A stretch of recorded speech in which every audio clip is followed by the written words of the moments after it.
This is the Gatekeepers Podcast with Billy Grove. Billy is an innovative leader in the industry and loves teaching how to build quality fence. So sit down, grab a cold beverage, and get ready to talk about fence. Today's show is sponsored by Mr. Fence Academy. If you're looking to hit the next level in your fence company, check out Mr. Fence Academy. And now, live from the Mr. Fence Academy studios, here's your host, Billy Grove.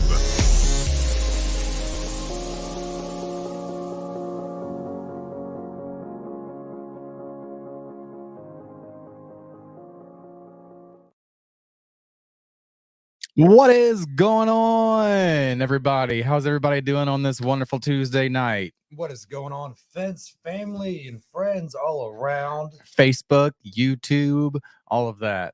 How are you doing today, buddy? I am exhausted. Yeah, same here. I'm great, same man. here. I had my 10-week orthopedic appointment checkup this morning. That was fun. All my x-rays and stuff show straight, so I'm good to go on the leg stuff. Past that, man, been grinding, dude. Been making sales. Selling, baby. Fucking grabbing checks, making deposits, make stuff happen. Heck yeah, man. I love it, dude. How was your weekend? I worked. Yeah.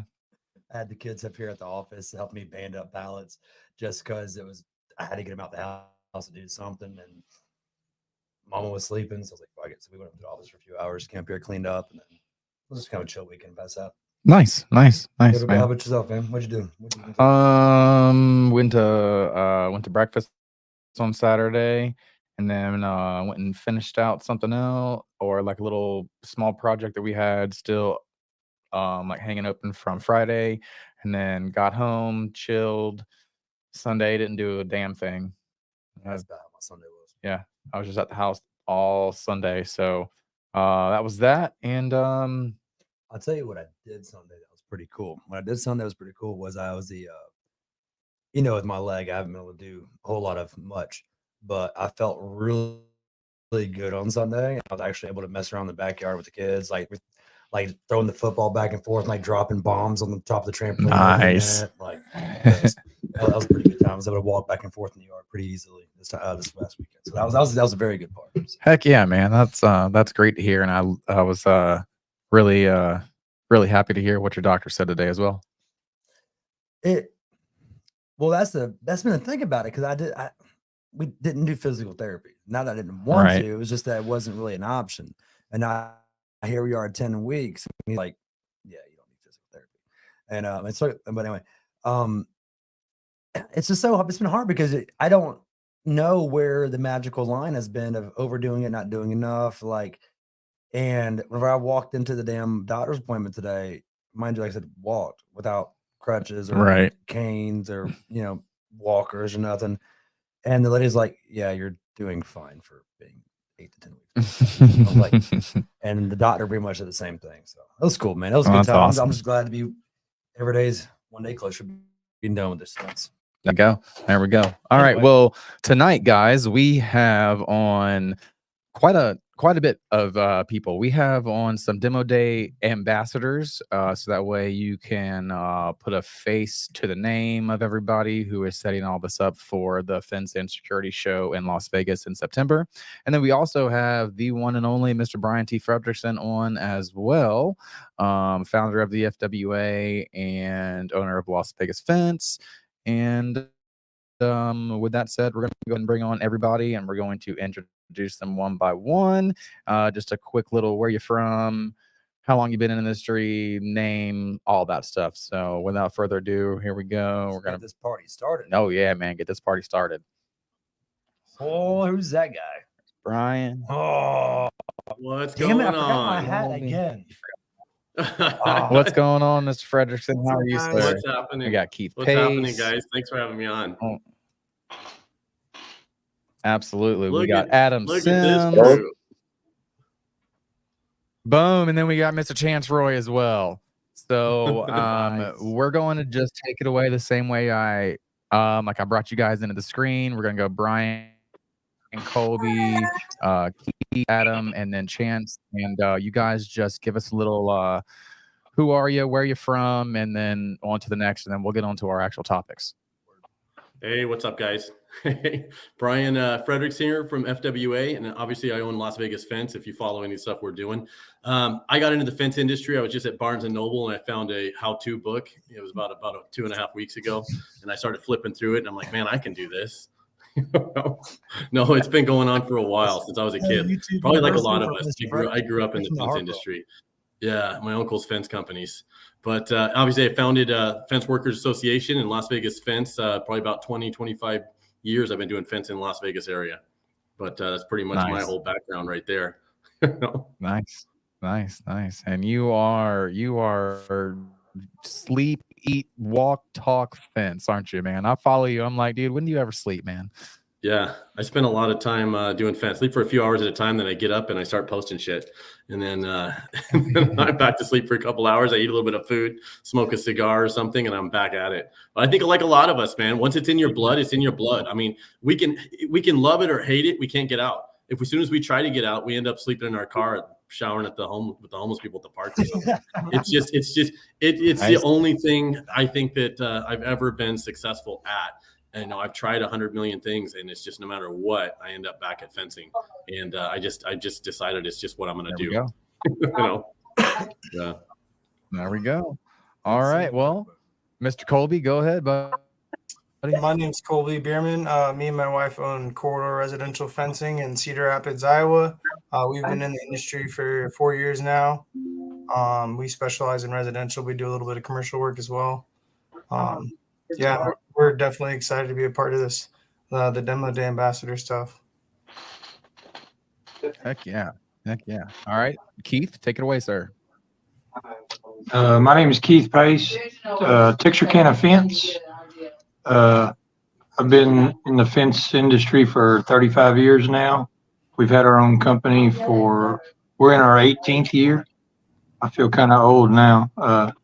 All these guys talking 4 and 5 years, and hey, there's nothing wrong with that. We like the new guys though. It's real easy to teach the new guys the new stuff. So, and it's easy for them to teach us, I guess. Absolutely so, is. That's pretty much it. All right, Mr. Adamson, take it away, sir. Yeah, I own Freedom Fencing of Georgia, north side of Atlanta.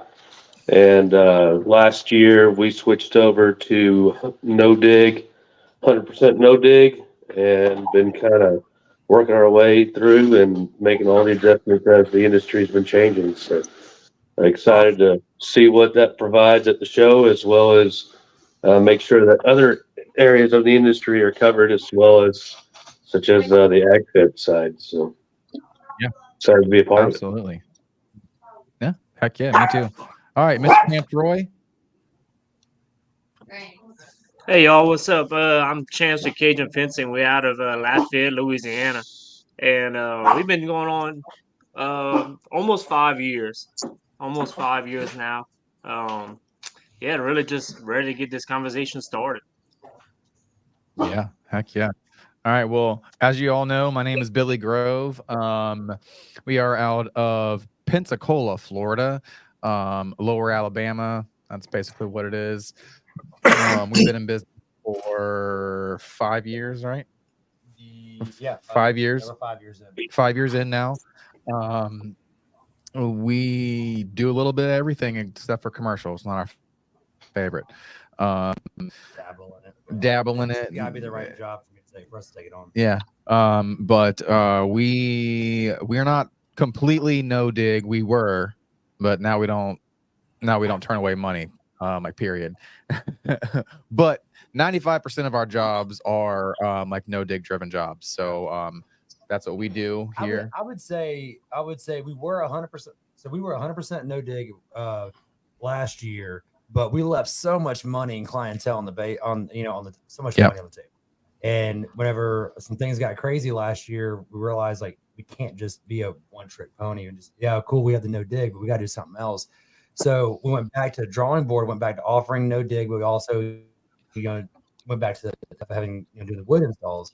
But now I've pretty much got it fine-tuned where we only did 4 or 5 wood installs. Like I think we did. I don't even think it was 4.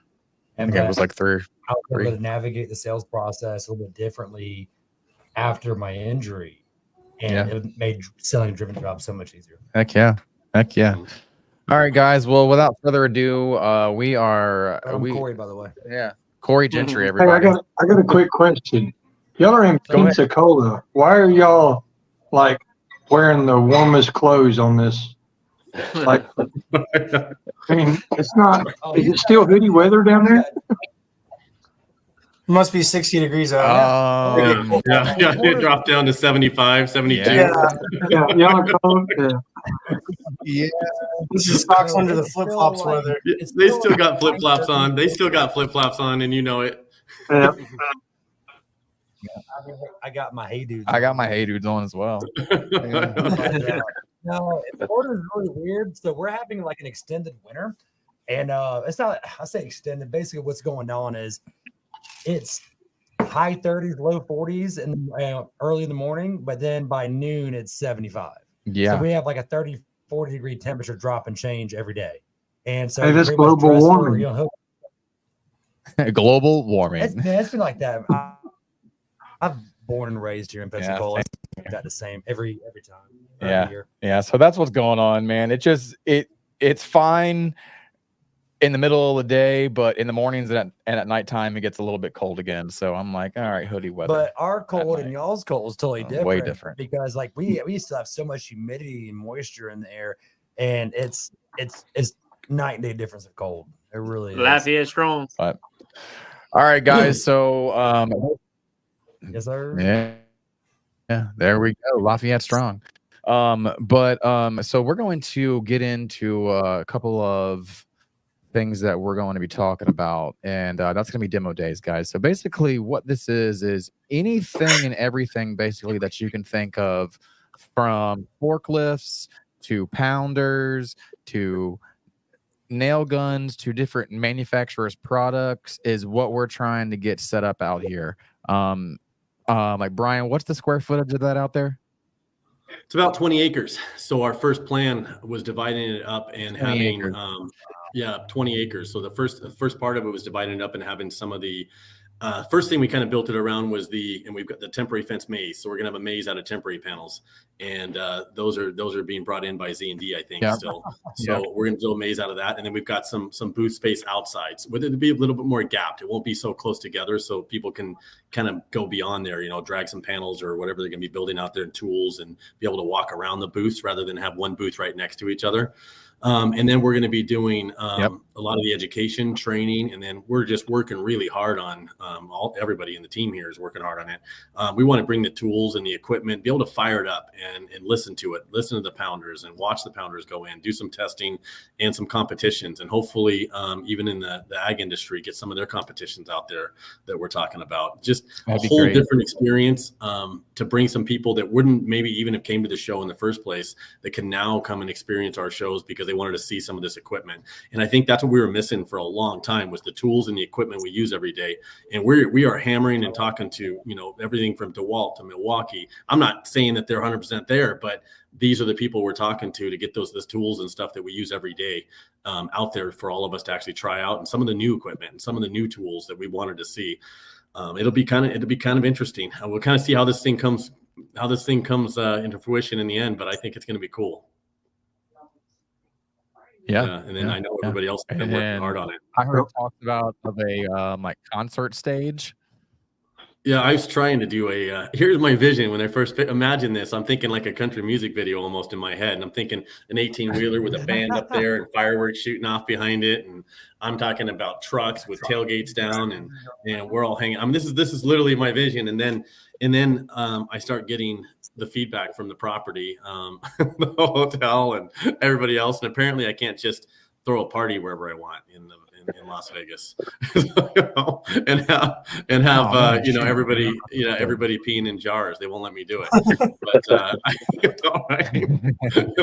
and we can't just fire up a bunch of barbecues in the middle of nowhere, things like that. But we are working with the fire department now and trying to get actually some CPR training and get the fire trucks out there and do some stuff that we can bring that kind of liven some of that up. So I think it's going to be interesting. It's still being developed as we do it, as we go. Didn't Master Halco just have a private Keith Urban concert in Las Vegas? Yeah. I know.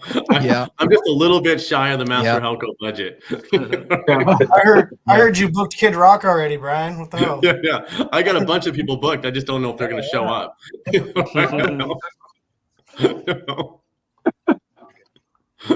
In spirit. Mr. I think they're Brian, going to be there in spirit. Maybe on the next one, once we show this one was such a success. I know even like Sean King was talking about, well, we need a crane to lift people out of the maze if they get lost. And I'm like, I'm like, Sean, quit telling people we're going to do that stuff. I said, I don't know if I can get approval from our insurance company to lift people out of the maze with a harness. So I said, so there's some stuff that we can do, but I keep getting slapped on the wrist saying, no, you can't do that. No, you can't do that. But it's going to be cool. Man, one thing I enjoyed. Go ahead, Keith. I was just thinking random catapults in the maze. I mean, you can't get out. You just sit down in the catapult and it just fling you out. Right, yeah. I don't know how that would go over well with the fire department and all of that. But I wanted a fencer cannon so that we can shoot people across into something, but they're not going to let us do that. There's all kinds of stuff that they. I thought all that stuff went on in Vegas. It was just a daily thing. Maybe I just can't say it's going to happen. I'm just Okay, Yeah, right.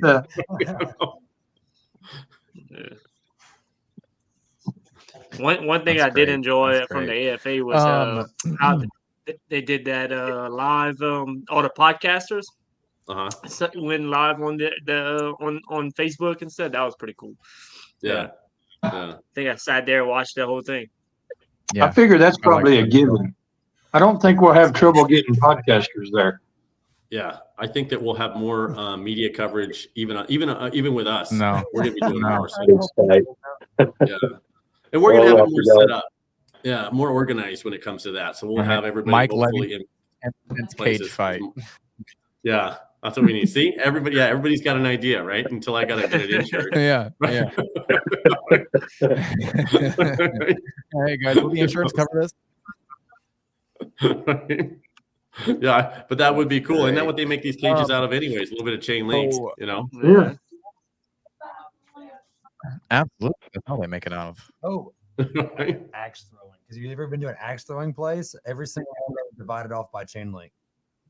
Yep. Single one. Yeah. Every single one of them Yeah. is. I like it. Yeah, Even maybe we the- got to get the axe Even throwing the guys out there. mobile unit, even the mobile unit you see driving around town.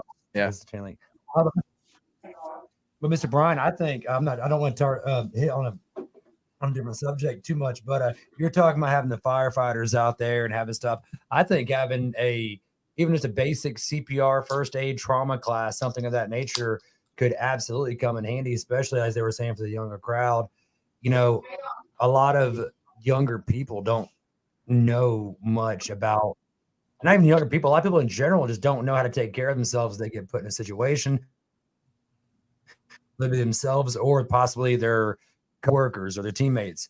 And Billy and I were in a situation 10 weeks ago today that I snapped my leg in 4 places and we had to splint that thing on a job site and get it secured and get to the hospital. And, it was, if it wasn't the fact that I knew what to do in that scenario, shit, we were out in the middle of freaking nowhere. We were in So the middle of nowhere. I think you were talking about having the firefighters. I think that was a phenomenal. Just as somebody who 10 weeks ago had their leg rebuilt, I think that's a phenomenal idea. Absolutely. Yeah. And there's heat good exhaustion idea, too. training that we can do. What do you do when somebody's they're on a job site and they look like they're going to pass out from heat exhaustion? I mean, I don't care where you are in the country with us fencers. We all end up pushing through. We're trying to get some post set. We're waiting on this. We're doing that. And we push through and you get somebody that just has to go sit in the truck or something. How do we recognize those signs, and things like that? How do we recognize that? So Right. I think that'll be kind of cool. All that stuff Right, we're working right. on. So it's going to come. I think it's going to come. We'll start releasing even Yeah. more information as all the team, all the demo day ambassadors get together, and you'll see hopefully more and more information coming out from everybody. Yeah, absolutely, man. I mean, I've already done my fair share of reaching out to merchants. I've seen everybody else on the WhatsApp, like group text, reaching out to different merchants, and we've got the ball rolling. No, dude. Yeah. So No. Yeah, I'm you looking guys are forward pushing to it it, man. hard. You guys are pushing it hard. I know I'm trying to keep up, trying to get information off to Sean to get off to you guys. And he's like, every morning, he's like, hey, I need this and I need this. He's, yeah. Well, I heard you say something about the temp fence maze, and that's something that we talked about was a fence maze. So I was like, oh, heck yeah. Yeah. Yeah. So I just envision my vision doesn't always, they don't let me do it, but I envisioned having the beer in the middle of the maze and you got to get to it. And then, Yeah. And then get back out. Middle of the maze. Oh yeah. 3 or 4 beers, they're stuck at the bar, baby. yeah. Nobody comes out. All of a sudden you got this, but then I realized we had a big bar in the middle. It would just be people stuck in there for 3 hours. So I'm like, well, we can't do that. We gotta have the exit has to be the You goal. would have to have like escorts to get them out. That's funny. That might work All right, against Corey, us. go you know. ahead. You had a question? I was just Right. I was going to ask you, Mr. Frederickson, man, what people who are non-ambassadors? I think you guys have what? We have 6 plus Sean. Say 6 plus Sean. So for the non-ambassadors, or people like me, or for just anybody who's watching this, and what are some things that some non-ambassadors could do to help make this show better? I know the weight is on you and on your team and all your stuff, but for people like us who are just here, just waiting for the damn date, what are some things that we can do in the meantime to really help push for you in support of this expo show in a couple months? Question. Yeah. I mean, you guys want me to take that? Tell everybody. Okay. Everybody. I think, suggestions help us a lot, and recommendations and in relationships that you may have with somebody that you think could be a good possibility to have out in the demo days. Because what I consider a valuable tool or somebody I'd like to see in Las Vegas is completely different than somebody in Kansas or Indiana or Florida. We use different tools.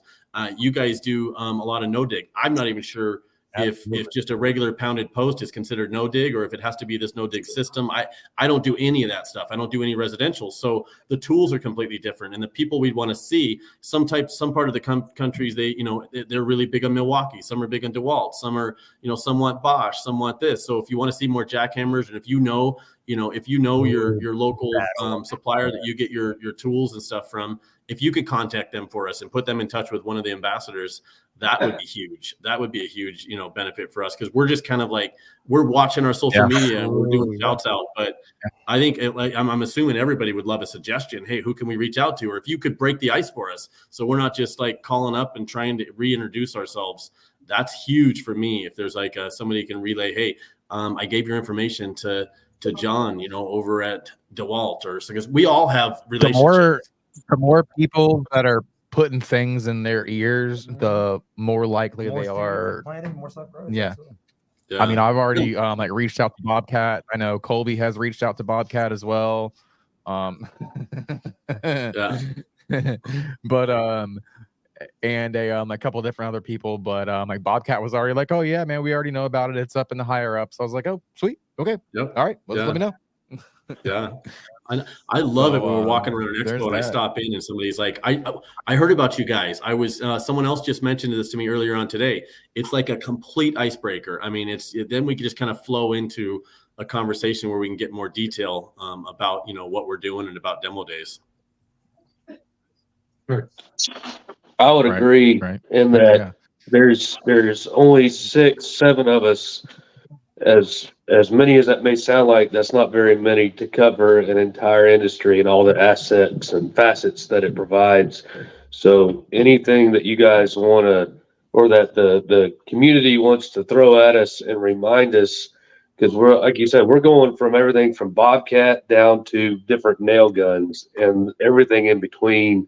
It's a lot for us to consider every little aspect, and we will miss something, I'm sure, if it was just left to us. So if y'all want to reach out to any of us ambassadors, and we've got, like you said, we've got a group chat going that we're all trying to stay organized on and making sure all the bases are covered, but definitely need help in brainstorming on and making sure that we get everything covered as best as we can. Yeah. So as far as people knowing, all the ambassadors are here except for Sean, correct? For the demo days. I mean, the demo days ambassador. I think so. Yeah. So, which I mean, he had a date now. He's We he's missing gonna hit the Joseph, road huh? for 4 weeks. Yeah, I think pretty much everybody's here. We're missing Well, we're two. missing Joseph Madison. Okay. Joseph Madison and There's Sean one. King. Sean has date night, so we didn't want to get in trouble with that.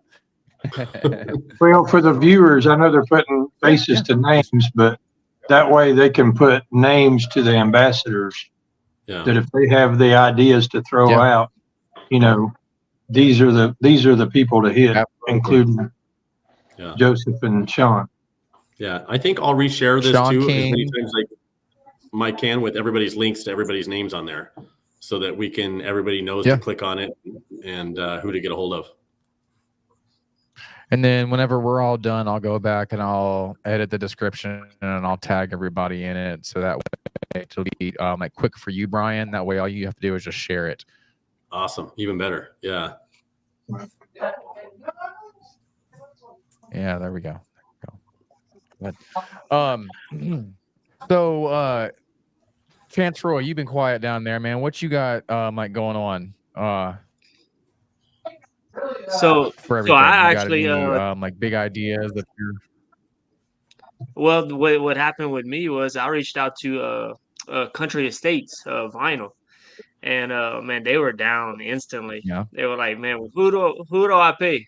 Where does the material go? How do I get it there? You know, hit it there and back. So that was pretty exciting to, just to get your first yes. I didn't even receive a no yet, so that was pretty awesome. exciting. Yeah. So Yeah, it's a whole nother beast. That whole how you guys do it with Right. your demo. You know, when you guys are building a vinyl fence, wood fence. Without you guys, we would not be able to pull this off, because I know almost nothing. My guys can't build wood fence or vinyl fence for our lives. We could build miles and miles of iron and chain link. Give us 50 feet of vinyl or wood fence, it will screw it up. So I could definitely not pull any of that outdoor stuff off without all of you guys. There's no doubt. It would just be chain link and iron fence. That would be it. That's what it is. So Billy, would we be jumping ahead if we started talking about the competition, the fence games that's going to happen out there? Is that jumping ahead a little bit in the podcast? No, not at all. We can talk about that. Well, I'm kind of excited about that Sir. too. No, sir. No, sir. We can talk about whatever, whenever everybody wants to. Well, it's a little bit different than the Well, fence then I'll games let you people lead are this used off, to. Mr. Keith. Okay, well, it's a little bit different than the fence games that everybody's used to. Yes. Those are going to go on. I believe, and Brian can say, they're still going to be indoors, and that's still going to go on, but this is totally different. This is, what did we decide on? We're calling it the games at demo days. And I think we settled on mainly wood and vinyl, correct? We're going to do lines of competitions, different teams, so that people can come and show off their skills and maybe win something. I think Sean King was putting a couple of horses up and maybe the new house he built. And I think a super fencer truck, wasn't it? Wasn't he giving away a super fencer truck? And a motorhome. You didn't see the motorhome? Oh, that's right. Yeah. Wasn't it the 3.0? Yes, I believe so. The no Yeah. dig, the new So, no dig Yeah, 3.0. I'm excited about the I competition. think by the way, I think this is where I got to put a disclaimer that we aren't giving away horses or motorhomes. Okay. And I'm probably still in trouble for even saying that. So. But no, that's going to be exciting. I think that's going to be exciting because people get to show off their skills. I think we're going to build enough around it to have the tools they need. Yep. You know, some people are going to want their own tools because some people think they got to have them, and there's nothing wrong with that. And we're going to try to help them get their tools there too. So, and we're looking for sponsors for that. But Let's talk about that real quick. Let's talk about the idea that we've had for like getting people's tools there. Right. So I don't know. It's still kind of an idea that we're building on, but we're looking for corporate sponsors to maybe ship containers to Vegas with guys' tools in them. Maybe it could be a contest before the contest or something like that. And we can bring sponsors on that will get these guys tools out there to Vegas so they can use their own tools to give them that advantage that they feel they need over someone else. I'm just kind of building the hype. I don't know why you seem to think if you're good, you need your own tools, especially with all the tools that hopefully is going to be there. But we want you to have every advantage you feel you need.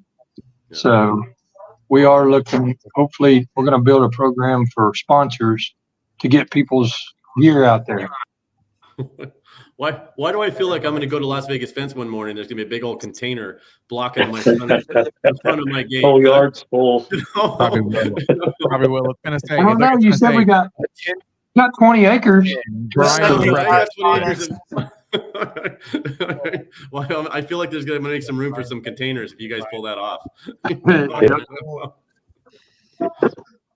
That reminded me what Mr. Keith said was that if you're, I don't know how you're a good fencer if you can't use the tools that are there. I think of like Fast and Furious, where the guy's like, if you can't find the right tool at this expo, you don't belong near a fence. We're going to make that video. I see my next TikTok. I see my next TikTok right there. Yeah. you already see it. You already see it. Look at you, Mr. Content Creator. I'm going to mute this right now and do this while I'm talking But to you. hey, oh man, that's great. That's great. But so we would love if you would like to bring your entire crew down. All right, but we also understand that would be fuel expenses, all of that stuff to bring your whole truck. But if you don't have a crew and you would like to join a team, we've also had the idea of having different manufacturers sponsor different teams. That way you can work with different people and still compete in the competition if you don't have 3 or 4 guys, say you're a 1 or 2 man band. What about like the old school days of flag football where you get everybody up there and it's like shirt and skins? That's basically what we're doing. Yep. Yeah, I want you, and I want you. I'll build a fence. Yep. Yeah, shirts and skins. There you go. The insurance on that one. That's what So all again, it if, was. There's a bunch of fencers running around with no shirts on. Yeah, see? Yeah, right. Oh, it is summertime. Oh, Where's man, the that's beer? hilarious. Where's the beer?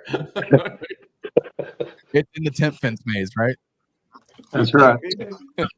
I had a guy. I had a cousin. All I know is if you can't find the right tool at the fence show. And there's a TikTok right there.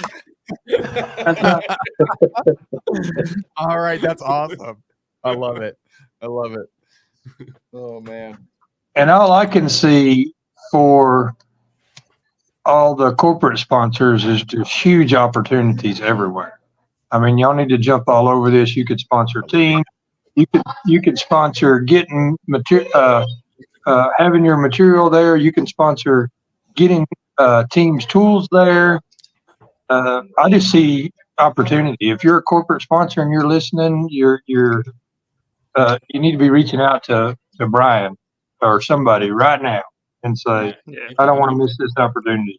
Yeah, Sean King. And One of us, sure. Chance Roy, Adam Sims, Yeah. Keith Pace, Colby Right. Behrman, Billy Yep. Grove. We That's also who we're here for. got like Joseph Madison, and then we got Sean King, and then you can always reach out to Corey Gentry as well because I do rely on this man day to day, every single day. It's like, So, yeah, Just don't reach out to absolutely. my ex-wife. So, Don't reach out to my ex-wife. She'll take your money, but you're not gonna get no sponsorship. Well, at the end of the day, it is a competition, and a competition draws a crowd. So, it is a really good opportunity for, the higher ups to get out there and sponsor some teams, right?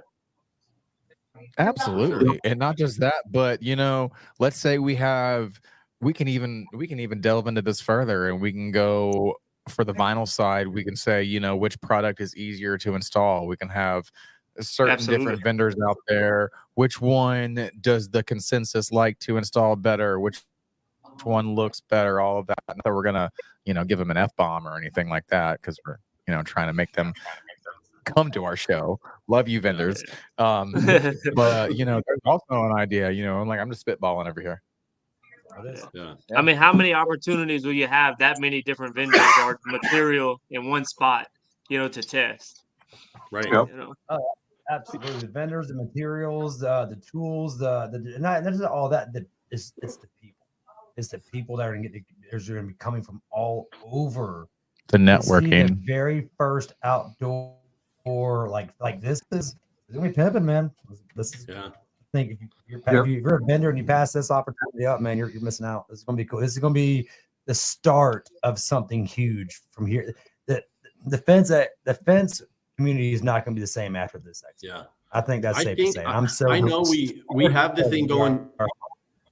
We have the thing going Tuesday and Wednesday. I have a strong feeling that I've left the third day open. I have a strong feeling that by the time this whole thing, as the months here continue on, I have a feeling we're going to be stretching this thing on a third day. I just, and that's why we've left that whole thing open, to do that. So I'm hoping as we even see more traction and as we get it more developed, that it just kind of grows. And then this thing grows into a huge event for us, that indoor and outdoor part of it. And, it'll be our own little Woodstock out there, We're talking 99 or 69. Brian, do you want to elaborate here on? Do you want to? I don't know if you want to or not. If you want to elaborate on the deal that the like the booth deals for outside, as I don't know if that's actually about to hit on that. Yeah. I was actually about to hit on that right now. So we're encouraging guys. Sorry. If you are, go ahead, Brian. No, I'm sorry. Someone was asking me, and then I didn't realize. Sorry. Go ahead. Okay. So basically, the deal is right now is if you already have an inside booth, we are giving you half off, like for an outside booth. Those prices will vary, obviously, on the size of your booth. But if you want any more detailed information, you can get with any of us. You can get with Brian. But that's the deal. So if you have an inside booth, you already get 50% off of your outside booth. Nice. Yeah. And I think if you're trying to do just an inside or an outside booth solely, you're missing out. Yeah. You need to they're working it out where you don't have to necessarily staff both of them at the same time. Maybe if they got that third day runoff, there might be a little bit, but they're trying to make it vendor friendly. I feel like at least the first year. Yep. But I think if you're like, oh, we're inside, we're just going to stay inside, I think you're missing out. I really do. I honestly do too. I have not been in any of y'all's meetings or anything, but I have a question. Has anybody reached out to the people over to over at Expert Stain and Seal? Yeah. Are they coming? They're already going to have a demo day booth, right, Adam? Yes. So I reached out to them. I know pretty much all of us reached out to them. Yeah, me too. Go ahead. They are 100% on board, and in fact, part of the games, we're trying to find a good competition that can be applied in the stain realm as well. Yeah. To show off products and to show off proper applications and things as well that we can apply in that. So we're trying to incorporate not just building the fence, but we know there's going to be a lot of fence built. So why not stain it while it's up, right? And use that as a opportunity as well. Yeah, absolutely. That's just what I was envisioning. Whenever you're talking about all this land over 20 acres, is that you could have, even if there's wind out there, you could have this thing set up on the other side of the lot to where, hey, this is where all the staining and stuff is going on, just where that's where that is, just where. So that way there's no overspray. I've never been to Vegas. I don't know what the freaking Vegas weather is like, but just imagine just an open field out there, Oh, dude, you get like a couple 100 gallons of stain going. It's going to be traveling miles. Cast all over freaking Vegas. It carries for sure. Yeah, right. Does your insurance If it's anything like West Texas, you're going to be rolling it on. And he's going to have the machines. He'll be rolling the boards, doing the pre-staining boards and things through those. So I think, but it will be kind of cool to be able to actually run the sprayers and things like that. So stuff that we just can't do at our normal shows that we haven't been able to do in the past. And some of the, the nail guns, running those nail guns. I mean, doing 100 feet of boards or, things like this, it'll be a whole different experience. And then even testing some of the pounders, we can actually do some competitions on those and the ground is going to be pretty similar. It'll be interesting to see how that all plays out. I predict US Hammer is going to win that one. It's Vegas, so I'm sure we'll have to have some. Maybe we'll get one of the casinos to put up some odds on it. And, there you go. At least in the gas category. So. What I was thinking, Mr. Fredericks, that I just had was you're talking about that third day. What if through all the competitions and through all the stuff that's done for the first 2 days, we take all the wood panels and stuff that have been built, and then those are the panels that are stained on day 3? Yeah, I think it's going to be up to all the demo day ambassadors and all the whole team to tell us if they think they need that third day, and I'm going to support it if we can justify it with. And have it like, and kind of what everybody was saying, and Keith was saying, we gotta make this friendly for the first year, for the exhibitors, because it's really hard to man one booth, much less two. And if it gets busy and you've got you've got all these people inside, at your booth there, sometimes it takes 2-3 people to run a 10x10 booth. If you're really busy. So imagine that times 2. Where do you get? Some companies don't even have 6-8 salespeople. So, I'm sure, so it's maybe rough, but so I think as long as we not just the manpower, some of them, it's hard for them to build 2 booths. Yep. Yeah. And tear them down, set them up. So hopefully the outside area, we set up an area where in an area system where it's easier to get stuff in and out, because you can drive in, you're driving right up to where it is. And that's going to be a whole different experience for exhibitors to be able to just drive up, drop it off right inside your area, and we're making it to where you don't have literally one booth, packed right next to it. So you can walk all the way around it and things like that. You're not worried about carpet. You're not worried about any of that stuff. Right.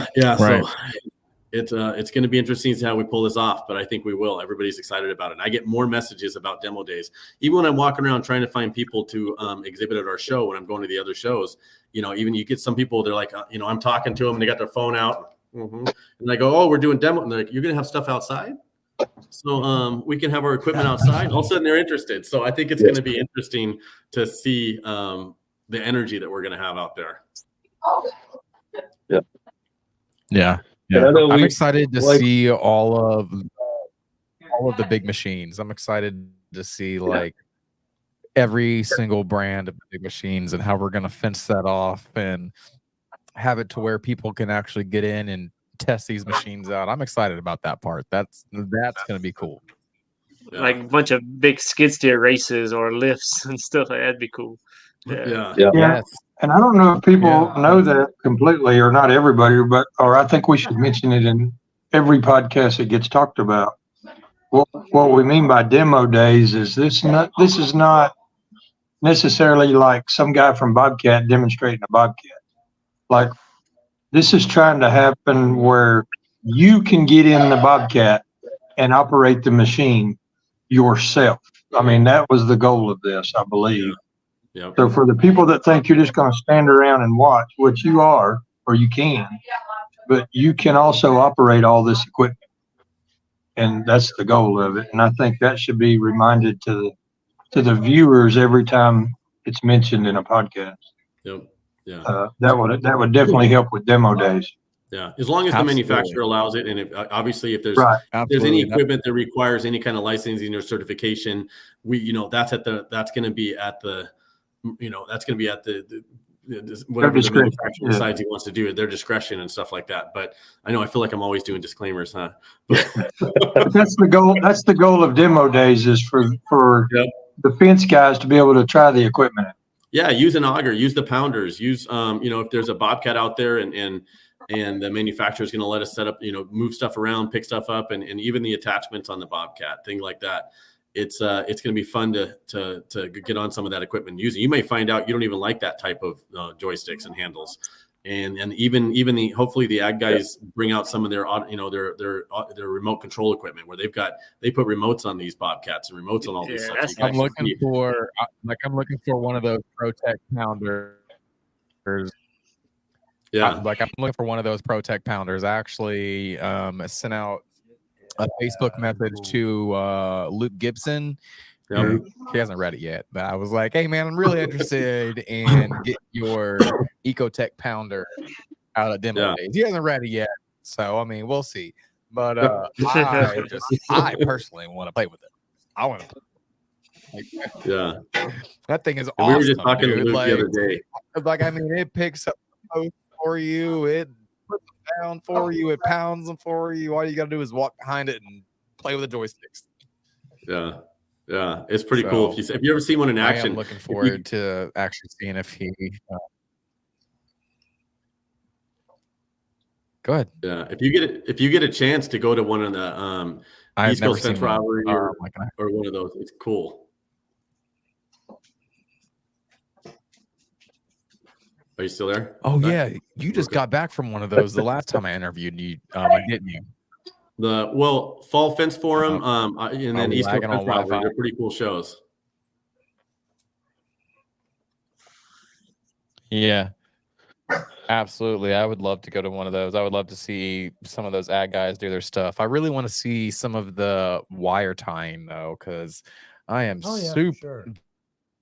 dude. I am super intrigued. I want to know how that is done. They do some beautiful. I That's some want to learn the artwork. correct way to do it. Because Go up there. You don't get to watch it. You get to do it.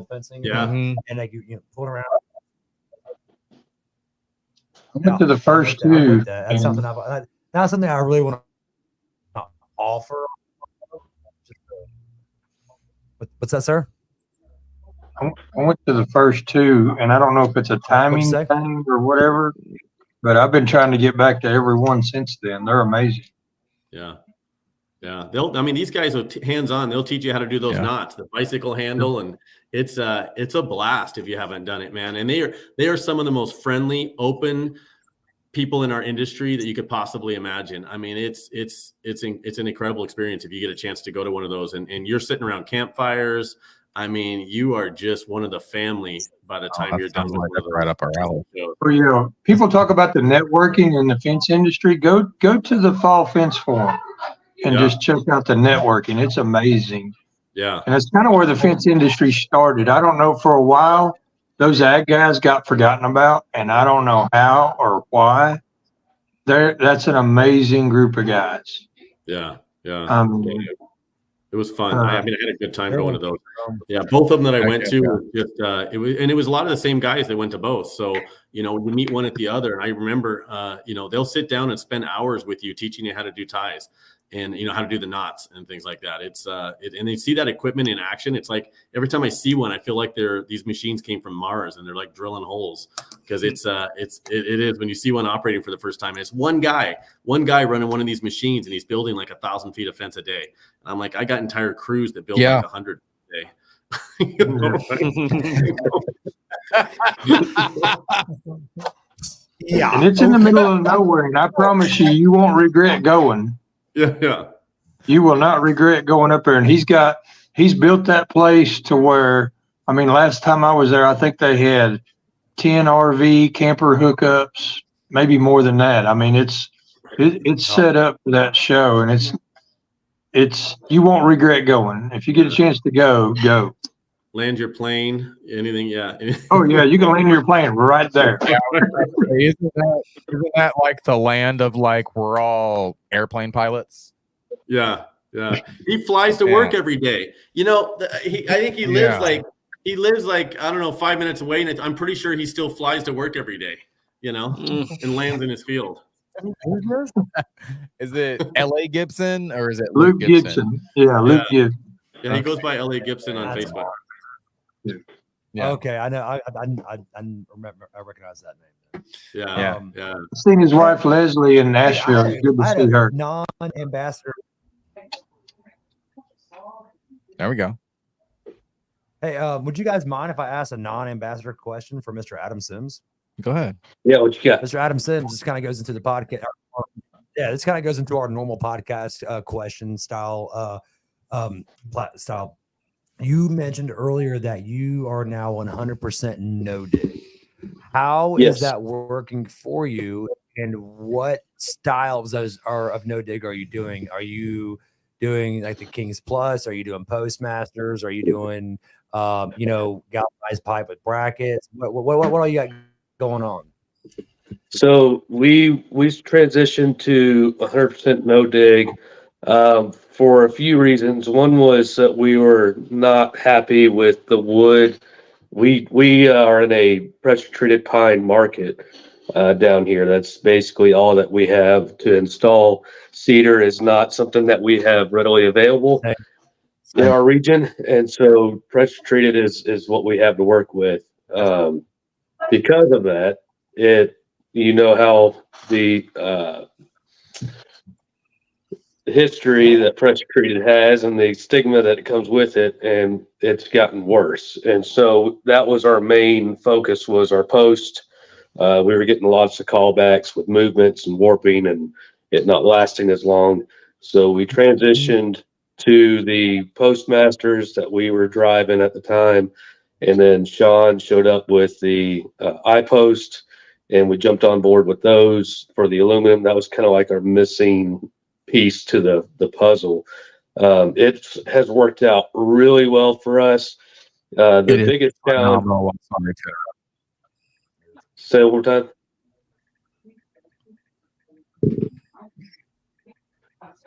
I love the iPost. They're phenomenal. I'm sorry to interrupt you.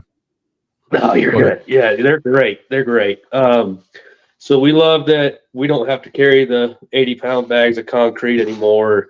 We're no longer digging holes and making messes. We can put posts that we would never be able to put them, that an auger would never be able to dig, right? So we can go right up against pool decks. We can go right through the middle of the woods. We're not too concerned about roots. Rocks, we might hit those, but we'll hit those if we're digging either also. So a lot of those concerns that we've had have been addressed. Right. And so we have a very small vinyl market here, so we don't do a lot of vinyl. But we currently use the Postmasters for our wood fence, everything from privacy down to 4-rail. We drive all our chain link, obviously. We use the iPost currently for our aluminum, and even with our steel, we will drive our steel as well. And then for the vinyl, we would do the pipe and donuts. So we do it all. There's not a fence. The only fence that we can't do is like a French Gothic, post that's required by various HOAs. And if we have to, then we'll bring in a contractor and let them dig those. It's I got a quick question about the steel. I got you. I was just kind of curious because we did. Go ahead. Okay. We're pretty much 90% no dig now, and on our steel, I haven't done it because I'm afraid it'll mess up the coating on the post. Have you run across that? The driver. Yeah. So we actually have in the past. We just have gotten a shorter steel post, and then we'll drive the round pipe and then sleeve it with the steel, similar to what we do with our aluminum. A lot of the advantages that we find to the aluminum is the adjustability, the repairability, if something happens to it, we can adjust it and correct it and get our grade changes by that sleeved process. And so we've been transitioning that into our steel as well. It's just, and at the same time, it streamlines my processes for our guys. We've got a lot of younger guys that are new to the industry that doesn't have that history of doing traditional dig and set, and so we can plug them right in and get them going. And I'm trying to streamline a lot of our installation process so it matches across the board as much as possible, if that makes sense. That's what we're doing. And I've done the aluminum. We're not in an aluminum market. That's my problem. And I did aluminum in Indiana at Mr. Fence Academy at March Madness last year, so I am a little familiar with that. But and for anyone that is any questions to you, like, how did you switch to no dig? One of mine that I get a lot is the customers. We just don't say anything. I mean, I cord a fence just like everybody else, and we just show up and pound it. And, you know, on occasion, someone will say something about concrete, and then we try to educate the consumer. But we just don't. We just do it. You know, we don't. Everybody says, well, how do you transition? We just done it. I mean, we're 90% no dig.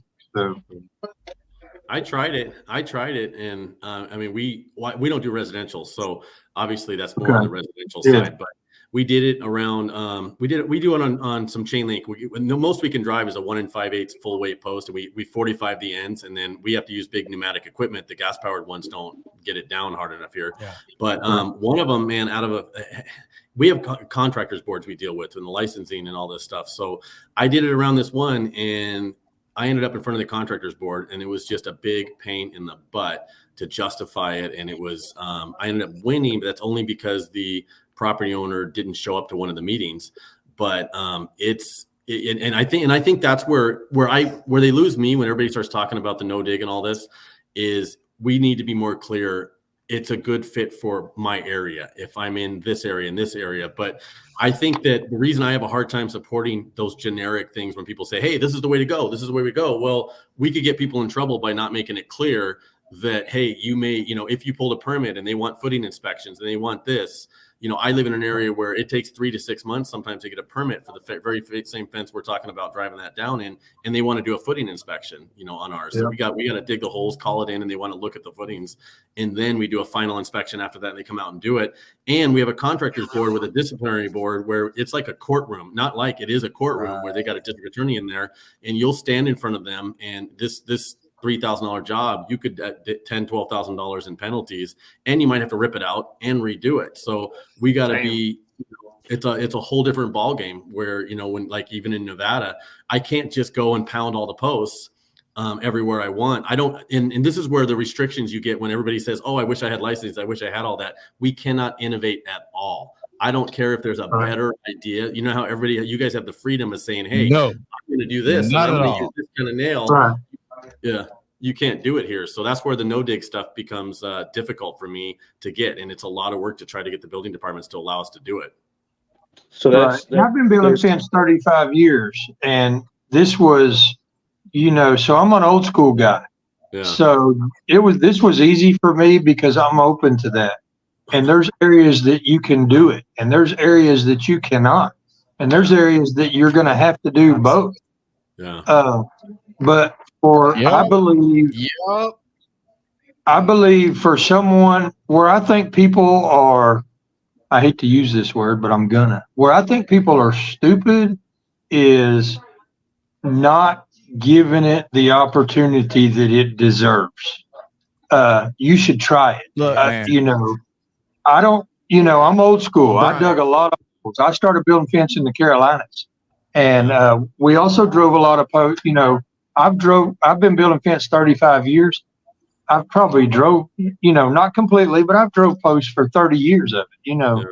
I drove posts from Virginia to Florida on the East Coast. Yeah. But I believe where you mess up and where people mess up is not giving it the opportunity for advancement that it deserves. We need it. We need to innovate our industry. We need to innovate our industry. But like I said, if we're not careful, your hands get slapped and tied by regulations. Absolutely. You know what I mean? In your area. So, it's really tough to innovate, especially in Nevada. I fight it. Of course, I'm an innovator. Educate, innovate or educate, because you'll lose your whole business running around to HOAs and presenting this. And, you just can't hit them all. You can't do it all. But, we need to get in front of architects and engineers, because really they do know that you can over-engineer a post underground. And most of them would be willing to listen. Absolutely. But I flipped the job. We just did our first King Plus. In fact, I'll be perfectly honest with you. I think I lost my butt on. We did our first commercial King Plus, And I went and talked to them. It had plans, it had details, it had specs. And I went and talked to them and flipped the whole thing. And a job that in somebody's backyard would have took me 2 days, took us 5 days. Yeah. You know, we hit, some of it was through concrete and we drilled through it, hit rebar. It was a nightmare. We still finally made it through it, and we still drove posts to 4 foot deep. And, but we just spent too long on it because of unforeseen circumstances that are commonplace on commercial jobs. You know, I should have known. We went in there and all that concrete was going to be slap full of rebar. Yeah. You know, I know that. It's just for us, any change outside of the normal adds a month to the permit process. And it's just, you know, and I think that's where you see it getting tougher and tougher is we want to do all that. We drive a lot of posts, but we drive them for chain link fences and vacant lots and, you know, and things like that. But where it's not going to matter. But we did that on one, and then somebody came along and put windscreen on it after the fact, and then we get 80-mile-an-hour wind, and then the fence, even though it bent at the ground, they ended up filing a complaint to the contractors board saying that we didn't pour concrete around it, and then it was just months of, you know what I mean, your time, and our time is worth so much money. Where I'm like, and the customer didn't care; they would have paid the extra money to set it. And now I'm dealing with, you know, all the contractors' claims, even though it would have bent over if it was concreted. It wouldn't have mattered because they bent at the ground, you know, and the ground was so hard. We could pound them down 16 inches here, and it's the same. It doesn't matter if it's down 3 feet. Driven, if it's gonna. Yeah, so it was just. So I tell people all the time, I think it's stronger because we use a full weight post instead of a tubing post, and that full weight post pounded in the ground is stronger than a 16 gauge post that's set in concrete. You know, because that's my argument all the time with them. I'm like, hey, I'm going to drive the post, but I'm going to use a heavier, like a 20 weight or a 40 weight post, and it's still going to power the strength. You know, the weakness is at the ground where it's going to bend. So you're going to end up with a stronger fence without the concrete. I tell them all the time, and that's how we end up pitching it to the driving the post, because we have to have a full weight post or we can't pound it down, and we can't use the gas powered ones out here. So I'm jealous that you guys got all the gas powered stuff. We have our pneumatic Rhino for backup, but yeah. I still use that same Rhino that I've had for 20 some years. I bought that inline oiler with it when I bought it 20 years ago. You know, the inline oilers you put with the pneumatic one, and that same one has been running for 20 years, if you can believe it. So the two things that I've had the more investment in over the past year, we've been doing it, was overcoming the mindset like you were talking about, Brian, of we're not in Nevada, we're not in Florida, we're not in, you know, Canada. We have to understand what works for our region and what applies. So the national standard doesn't apply as equally to everyone, and a national standard has to apply evenly across the board. So getting out of that locked in mindset of national standards and looking more regionally. And just like you said, it may not work everywhere. It works great for us in our Georgia red clay and the little bit of veins of rock that we get here and there. But we would have that same problem either way. The second thing that's been a challenge is the education just as a whole into the industry and into our market. And anytime you present a new product or a new way of doing something, you have to explain and teach and educate how it works and the benefits of it. And it takes a lot as far as an investment, but for our guys and for our situation, it works out really well for us, and it's been extremely successful for us. Yeah, and I like that you said that, because the only data out there, like when I was arguing with the contractors board about it, defending myself, the only data out there was showing that you go 2/3 of the length of the post or whatever was out there, and you know, we only went down 2 feet, but 2 feet took 15 minutes a post, you know, with the pneumatic Rhino and a full weight post. So you wouldn't, and then we hit Caliche or something. So the only argument, and that's what they pulled up. They pulled up all the data from around the country, and they're like, well, this post should have been down 3 feet.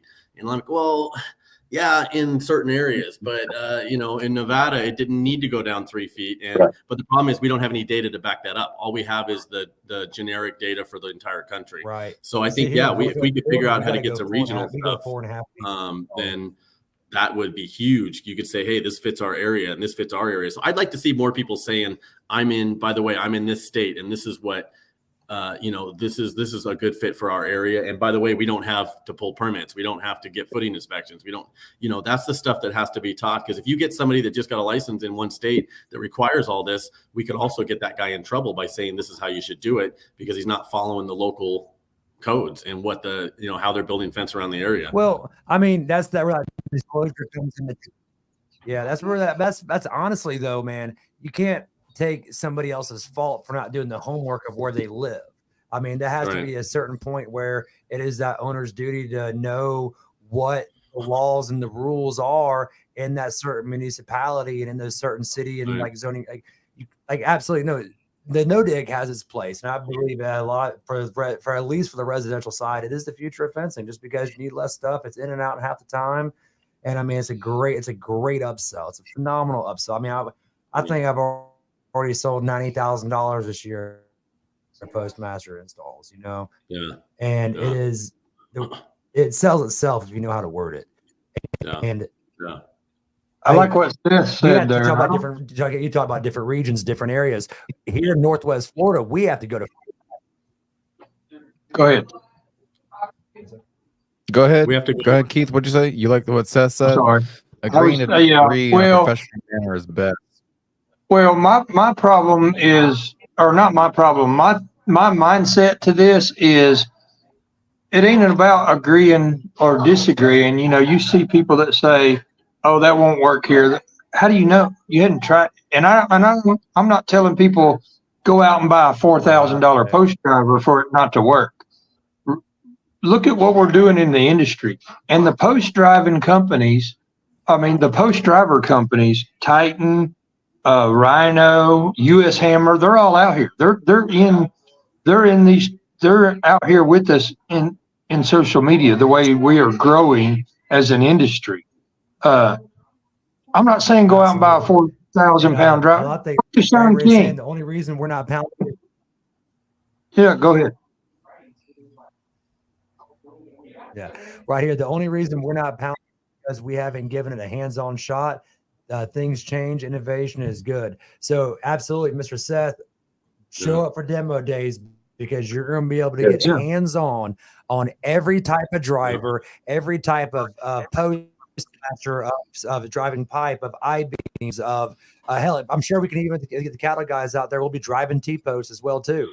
So absolutely get to Vegas if you want to get hands-on, learn some more about the no dig. And you're right, it may not work in your area, but I'm telling you, if you give it an honest shot and you do the research, and it's going to be a try. That's the thing. It's going to be a trial and error. There's a little learning curve to it. Absolutely.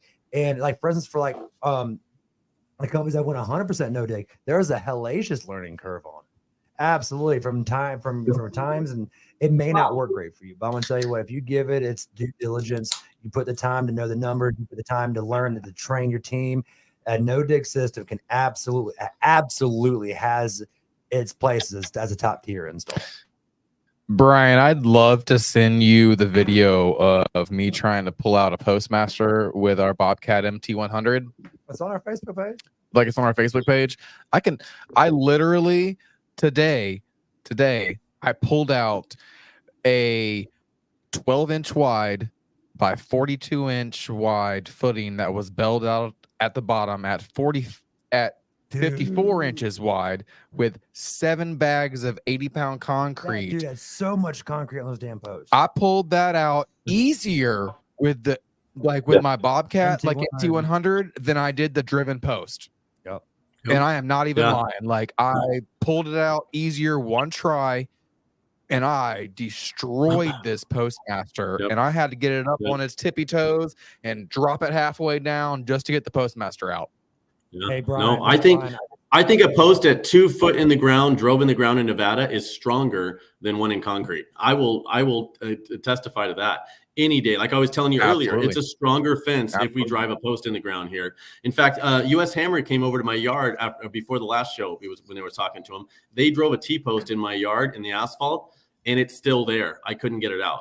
So it's still, and it was like right next to where I parked my truck. So I just had to move. I repainted the line and moved my truck parking spot over a little bit, and the T-post is still there. In fact, right now, I think we're gonna have to cut it off with a grinder and hit it with a sledgehammer to get it down below the asphalt. Well, one thing that I was saying is if you come to demo days, I promise That sounds like these guys are in the industry. I would almost bet you would not have a hard time getting US Hammer or Sean King or Rhino to come to your area and drive post in your conditions before you spent, $4,000 on a driver. Yeah. I believe the way our industry is growing, that can happen.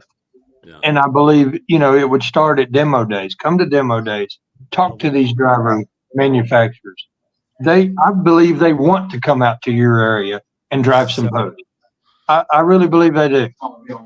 I just want them to come out to my yard and get that post out of my driveway. That's all. I'm only doing the next show so I can get that post out of my driveway. Just get your US Hammer out and drive it on down to the ground. Take the handles off and drive it on down and just leave it there. Just drive it underground. I will say that it was a nerve-wracking move to jump to the no dig because of that initial investment of that few $1,000s in a driver.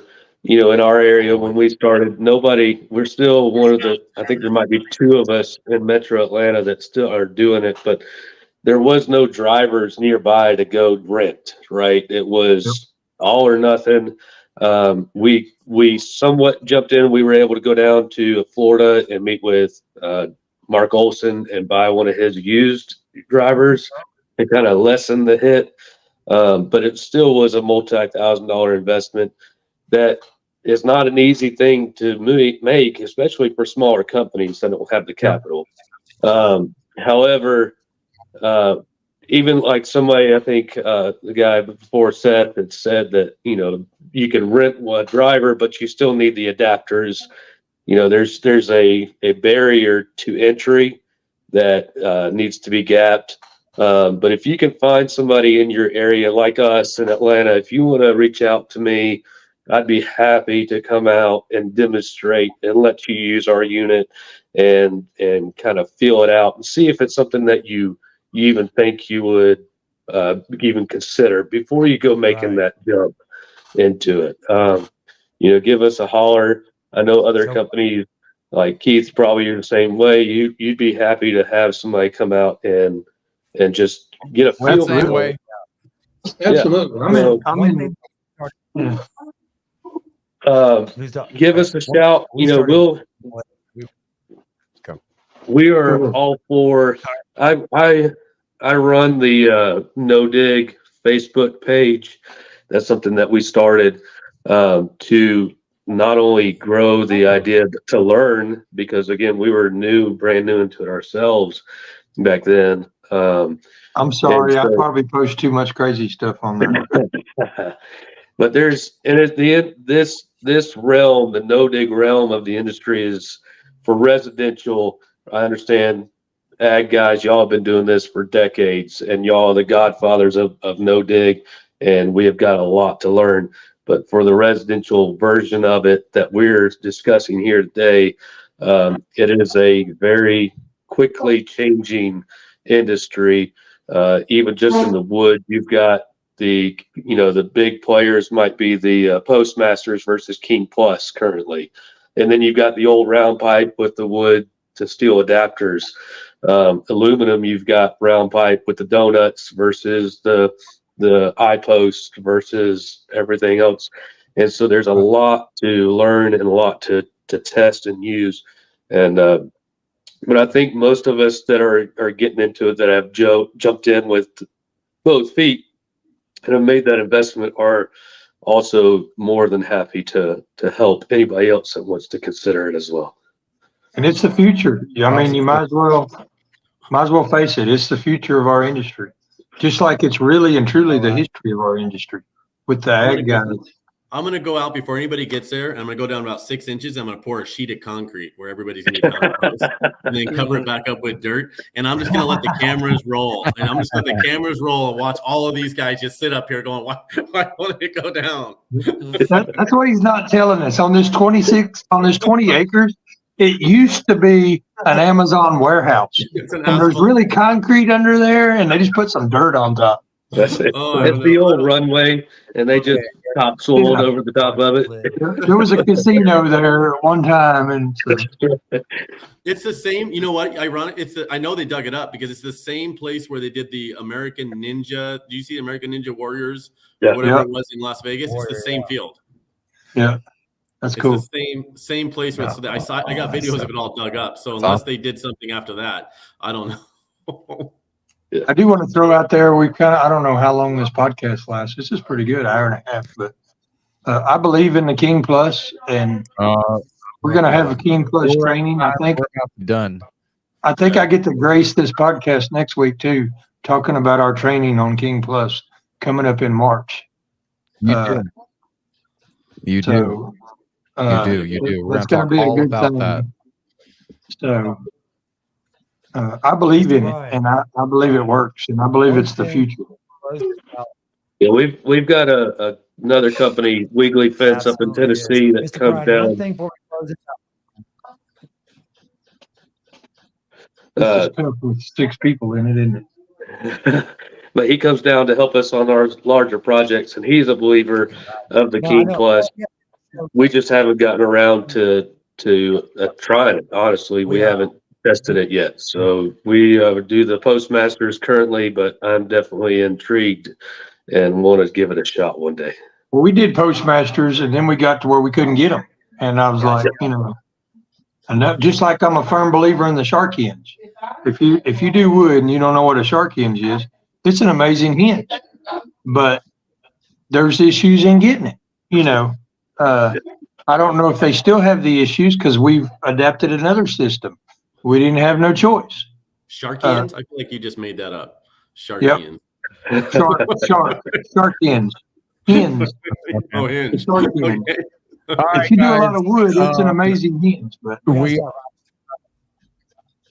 Mr. Pace there. Yep. we are going to wrap this up for the night because I'm ready to eat dinner. Likewise. Yeah. Yeah. Mr. Frederickson, one thing while I got you, I'm not sure what day, but this is going to be my first show, and my first fence show is going to be the show in Vegas. And I Yeah. heard you talk about cigars. Yep. I'm claiming 30 minutes of your time at some point at one night. You and I are gonna have a cigar time. A cigar with you. Yep. Yeah, that's a deal. We found a couple cigar bars around there that we're gonna try to partner with a little bit on this. So I'm a big cigar guy. So you got a date, man. You got a date. We are in. Do it. Yeah.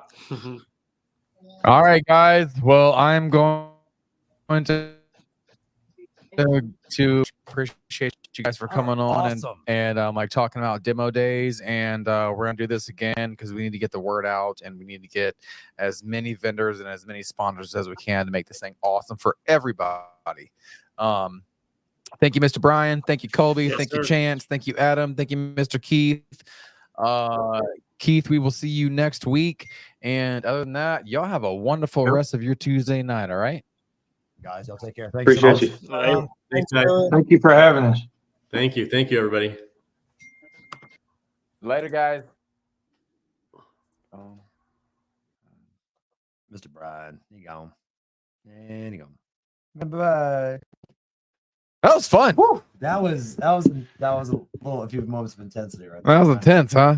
Right. That was intense. We were dealing with There's a lag somewhere. we're dealing with our lag and we're dealing with other Oh. people's lags right Why now. Why are we on one bar of Wi-Fi? It's right outside that wall. I have no idea. But we're gonna upgrade that. But hey guys, thank you for Mr. Fence Academy for sponsoring like this episode of the podcast. Absolutely. If you guys want to watch and follow us and listen and follow us, you can check out gatekeeperpodcast.com. Like us on Facebook, all the outlets, Facebook, YouTube. We're on Apple iTunes as well. iTunes, anywhere that Yeah. you can find a podcast, basically anywhere that you can find a podcast. Like as far as social media, Instagram, Twitter, Facebook, YouTube. There it is. Gatekeeper Podcast. Oh, that's the Gatekeepers. There we go. Gatekeeperpodcast.com right there. You can go right there and you can find us everywhere. So help a couple Polo boys from Pensacola, Florida grow the podcast of the future. Ladies and gentlemen, thank you so much for another awesome night. We had fun. We hope you had fun. And we will see you next Tuesday at 7:15. Ooh, I like that. Smooth. That's smooth, Let's baby. go home. I'm tired. Let's go home, baby.